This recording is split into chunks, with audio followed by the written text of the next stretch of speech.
Chapter 1. The power to access and direct subtle energy is inherent in you. It's time for a concise primer on energy.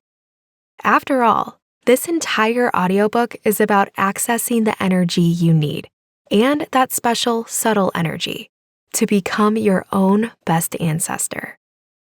While the topic is somewhat complicated, I intend to make it easy to grasp for a very important reason. I want to turn you into an energy whiz so you can become an expert on yourself. But first, I'm going to introduce you to 4 former clients of mine who offer wonderful examples of how successful and rewarding this process can be. These individuals are just 4 of the thousands I've assisted in focusing on their subtle energetic structures to clear their challenges and gain control of their lives. Over time, each also turned into their own best ancestor, the self who can sort through history, be present in the present, and establish future pathways of love and good health. The rest of this chapter starts with the logical question: what exactly is this subtle energy again? I know you listened to the introduction, but heck, that was introductory. Not only will I answer that question fully, but I'll cover corollary topics such as frequencies and quanta. As I round out the discussion of energy, specifically subtle energy, I'll present the kicker. You are able to assess and direct subtle energies because the power to do so is inherent in you and available through the universe. This natural ability is consciousness. Modern science will show that you can use this accessible tool to shift subtle energies while simultaneously tapping into the universe for support. In fact, I'll end the chapter with a short exercise that features intention, so you can start experiencing your own potency right away. My short and sweet hope for you: at the end of this initial journey, I hope you'll be able to say this: no matter what has gone before me or is imprisoning me right now, it's all a matter of energy. Even my DNA, life codes, and feelings are energy. Although energy can get set in unhealthy ways, it can also be changed for the better. A meet and greet. Meet my 4 amazing clients who did energy work to become their own best ancestors. Story: Johanna. Johanna had always been creative, but had not moved her work from paintbrush to gallery. She would dabble, nearly complete a canvas, and then wander off track, despite the support she'd received from her high school and college art instructors. They compared her style to Georgia O'Keeffe's. But whenever she tried to show her work or display it for sale, she was felled by anxiety. Frustrated with herself and super bored in a not-for-her-job as an accountant, Johanna journeyed through one of her chakras as a portal into her genetic history. Was there someone back there whose life experience was stymieing her own? She was amazed at how vividly she could perceive a long-ago maternal ancestress in her mind's eye. The woman had windswept hair and wore a smock over her long dress. The ancestress stared at Johanna with eyes that held both fear and rage. Then she revealed that she had been killed while expressing her artistic abilities. Basically, the anxiety Johanna was feeling was actually her ancestress's panic. Science tells us that our ancestors' life events and attitudes are stored as chemicals around our genes. These can impact our current decisions to the point of stirring emotions that we don't fully relate to. As part of our session, Johanna benevolently sent healing messages to this ancestress and also decided that she didn't need to be inhibited as an artist anymore. "Times have changed," she told her progenitor. Her art-avoidant behavior and fear having disappeared since that day, Johanna has now completed a PhD in art. She is an acclaimed painter in her area and teaches art history at a local college. Story: Amari. Amari engaged with me because of an autoimmune disorder. His physicians couldn't determine the exact nature of the disease process, only that antibodies were attacking his healthy cells. I encouraged him to continue medical testing and decided to address his symptoms energetically through one of his meridians, which are channels of subtle energy that run through the connective tissue. We discovered a past life issue on the energetic level.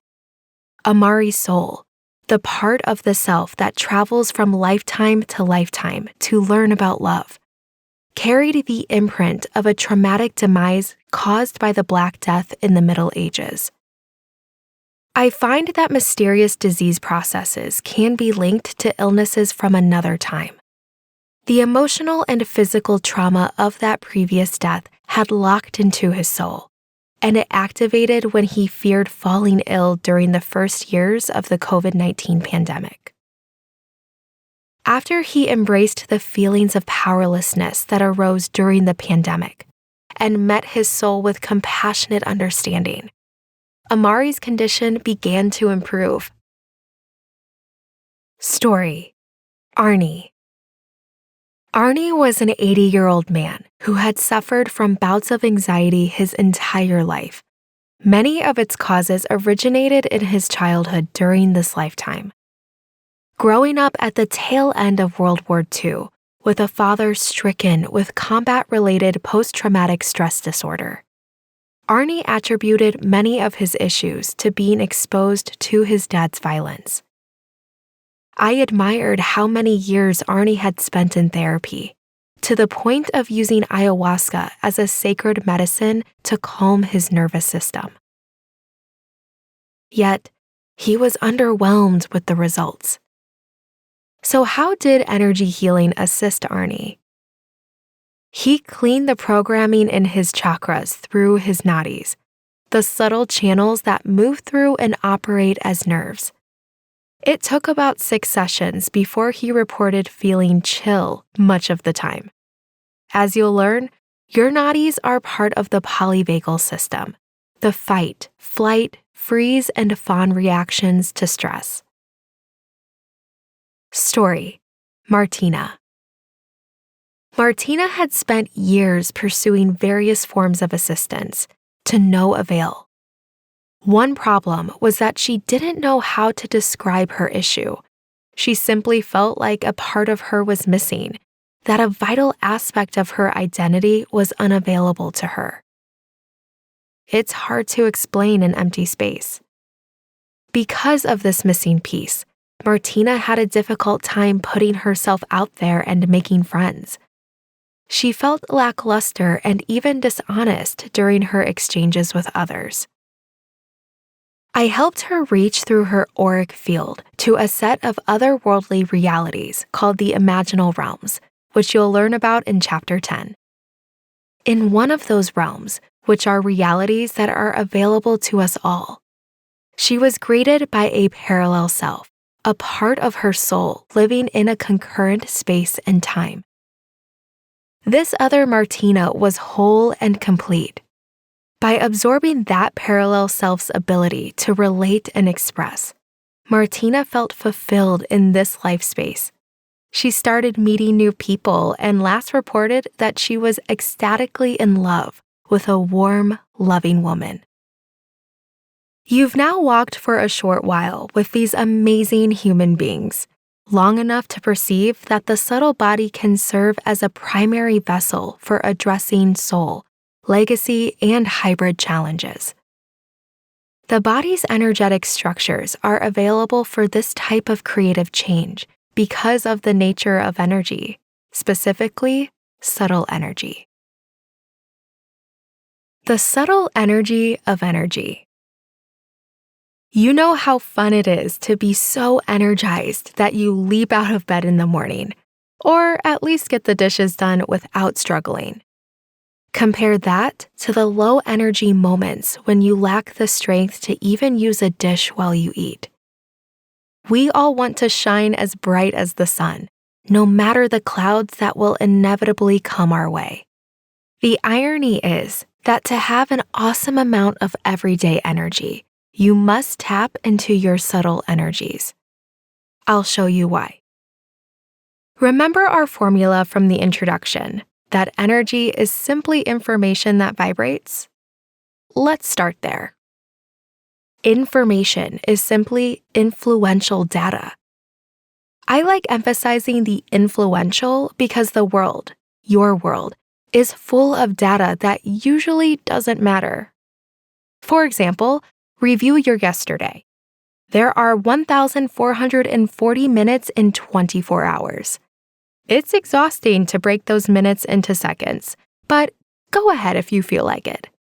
How many of those minuscule moments were actually pivotal for you? Sure, at some level, every moment counts, except that most of them don't. You can make the same statement about your genes. You have between 20,000 and 25,000 genes. Only about 1% of those genes create a difference in your life, though at least some of the non-coding genes, like your epigenome, can impact cellular health and more. Within your epigenome chemicals, which hold your ancestors' memories, only a handful impact you, negatively or positively. The implication is that there is a mountain of genetic data. It is difficult for trained scientists to sift through all of it to pinpoint what matters, so how can we? In this audiobook, you'll be using intuition, knowledge, logic, and the vehicles of your subtle body to discover and sometimes even alter the relevant data. The good news is that you get to ignore the rest. The other half of our energy formula is vibration, which is movement. Everything moves all the time. Even when you're fast asleep, every part of you, big or tiny, is fluctuating. All that movement adds up to what looks, feels, and seems like solid reality. One way we measure these oscillations is via their frequencies. A frequency is the number of occurrences of an event that repeat during a certain period. Here's an example. When I was younger, I played the violin. To stay on track, I'd use a metronome. The tick-tock helped me with the rhythm of a song or the playing of octaves. One whole note equaled one tick. That's a frequency. Every single part of you functions best at an optimal range of frequencies. When playing my instrument, if I went off frequency, the music sounded horrible. Your greater self functions in the same way. If your vibration is really off, you'll be unhealthy. That can happen under many conditions, including if you inherit energies that don't suit you or are surrounded by off-kilter energies. The term that describes the healthy range of frequencies of a certain body part, or of your soul, or the entirety of your life, is preferred frequencies. One of the assumptions in this audiobook is that you are and have an optimal set of frequencies that is a sum total of the various aspects of you. In the end, data and vibration fit together like cogs in the wheel of your authentic self to sustain wholeness or healthiness. When something throws you off balance, you need to fix it. And that is what you'll be accomplishing through this audiobook. It's called frequency balancing. You perform frequency balancing all the time. Think about a time when you were so cold or hot that you couldn't stand it. When you are freezing indoors, you turn up the heat. When you are boiling hot, you switch on the air conditioning. By turning up the furnace or the air conditioner, you are activating resonant frequencies in the house that will bring ease. You have two main handles for creating the balance needed for a great life. You can interact with the frequencies of either physical energies or subtle energies. By the way, this is where I prove why it's much more powerful and efficient to work with subtle energies than physical ones. The logic is this. Since everything is energy, all life challenges, including inherited ones, are energetic. Since everything is energy, all antidotes are energetic as well. To create health and joy, you can obviously alter your physical energies, such as by changing behavior, diet, or more. But physical energies are a super small part of you and the world. So they constitute a slow way of transforming. The faster and more potent energetic means of shifting your life, it involves interacting with your subtle energies. They are quick and all-powerful. The challenge of interacting with the subtle energies is the previous point, that they are quick and potent. By better understanding the rules and operations of subtle energies and the role of employing your consciousness, you can access these energies and cultivate creative change. The rules of subtle change. In a way, subtle energies are like toddlers running wild in a huge playroom. They'll charge around, knocking things, and each other, over. Every so often, one of them will drop to the floor and fall asleep. They just can't keep spinning like that forever. There are energetic rules we can use, however, to tame and direct the wildest of toddlers, or subtle energies. The rules of subtle energy, those that determine how to create or maintain the most desirable physical reality, are all part of quantum physics, the study of quanta, the smallest units of reality. Quanta equate with subtle energies, and what is truly interesting about quanta is that they are both waves and particles at the same time, and you are too. The wave aspect of quanta, and you, means that you can embrace greater ideals and make big changes quickly. The particle component of quanta, and you, speaks to the ability to focus on a small detail and create a tiny alteration. When interacting with quanta, or subtle energies, you can go macro and micro at the same or at different times. In terms of transforming your legacy, healing your historical issues might require grabbing hold of the endless waves of subtle energies that emanate from yesterday. By making an adjustment in those waves, you can help an ancestor or your own soul, and end up changing a key aspect of your current reality and potential future. Particle-wise, you could also connect to a specific memory from an ancestor's life, or from one of your past lives or childhood. Rethink what occurred, and you might alter your thought process, and therefore, your destiny. There is a set of quantum rules that reinforce your innate ability to transform your legacy. The major ones reveal that scientifically, quanta can do the following: become here or real when they are observed.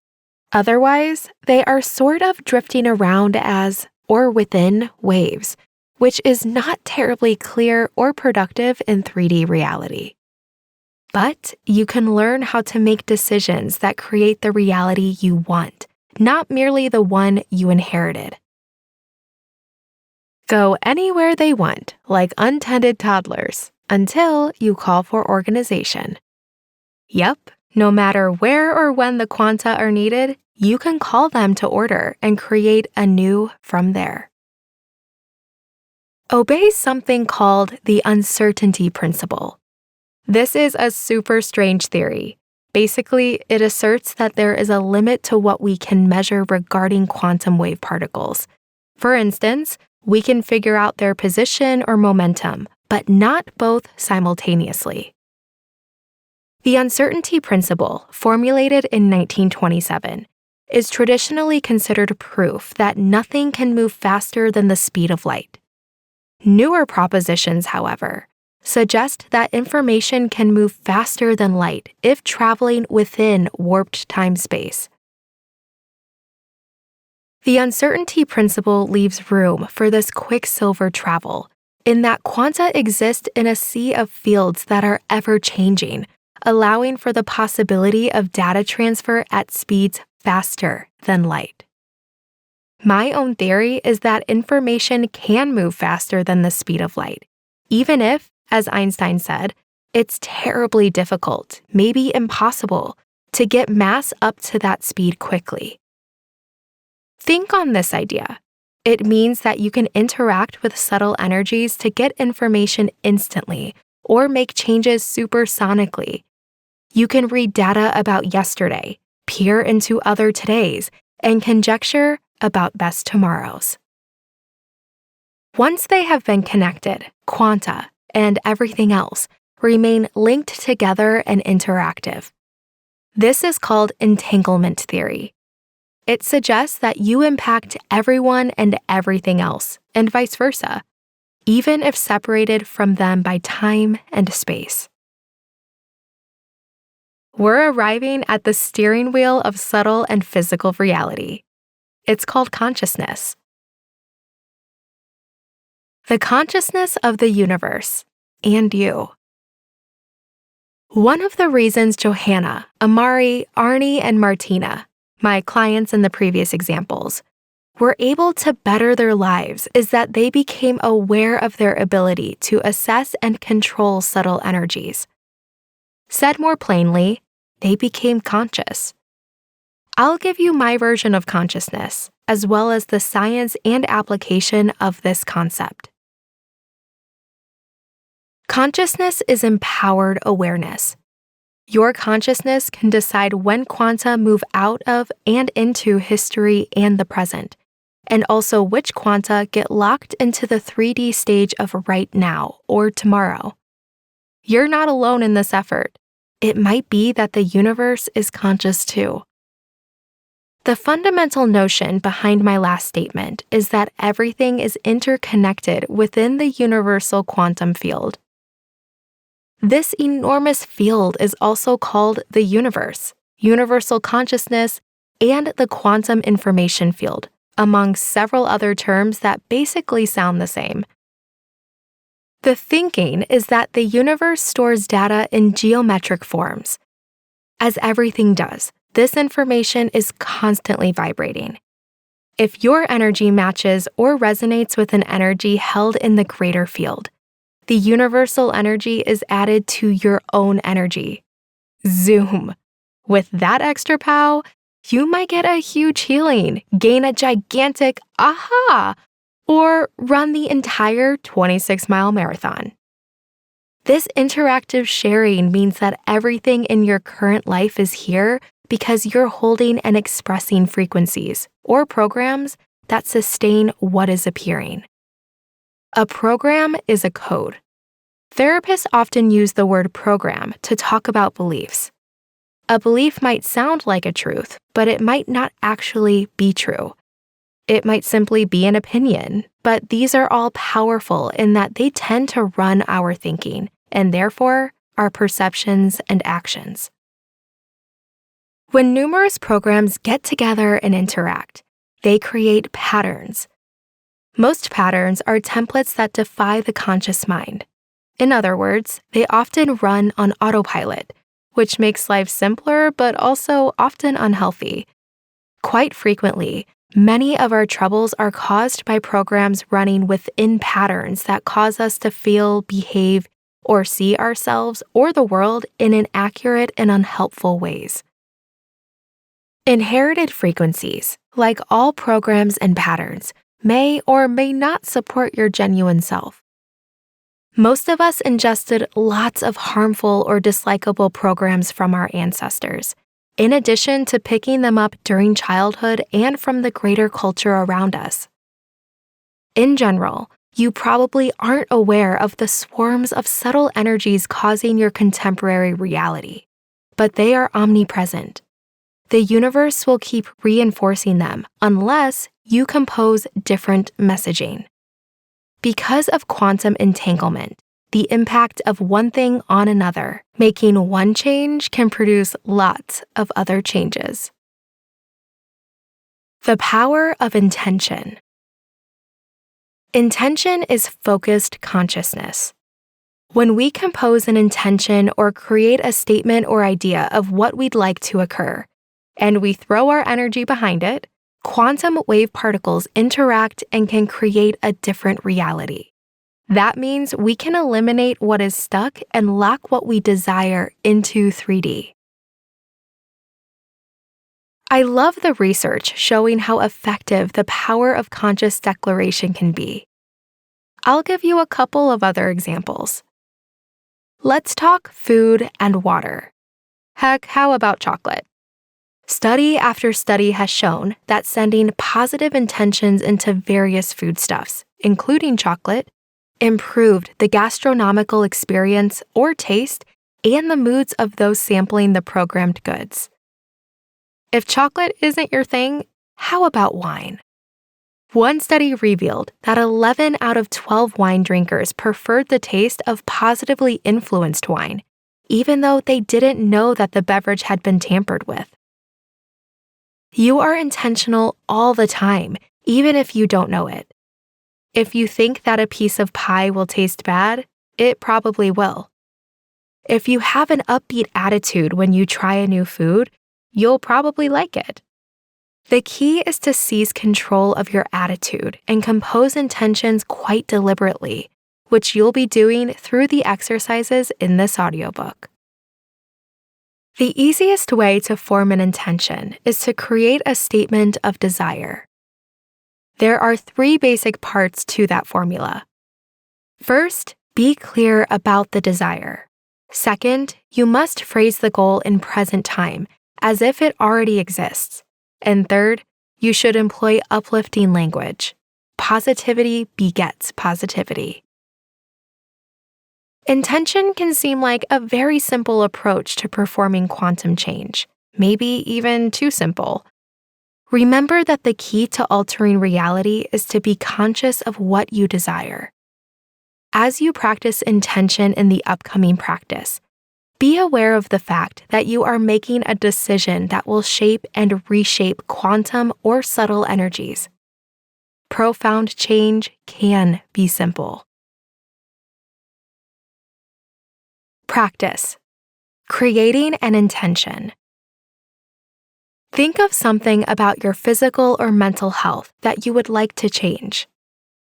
Are you desiring a bodily healing or to move through trauma? Formulate that interest into a present tense statement. Following is an example. I am fully recovered from the imbalance that has been impacting me physically or emotionally. Before committing to your goal, feel into your body and imagine that the goal has been accomplished. Yes, it's happened. You are living the dream. How many times a day do you think you should repeat that intention? Sing it, shout it, write it, or play act it until it fully actualizes? Trust your intuition and get going.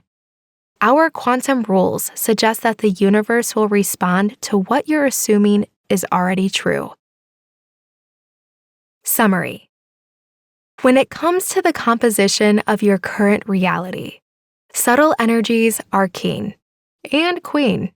When it comes down to altering your world, the same is true. Subtle energies equate with quanta, which are slightly pesky but totally omnipresent wave particles that obey quantum rules. The most effective way to shift your world is to employ your consciousness with intention while inviting the universe to help.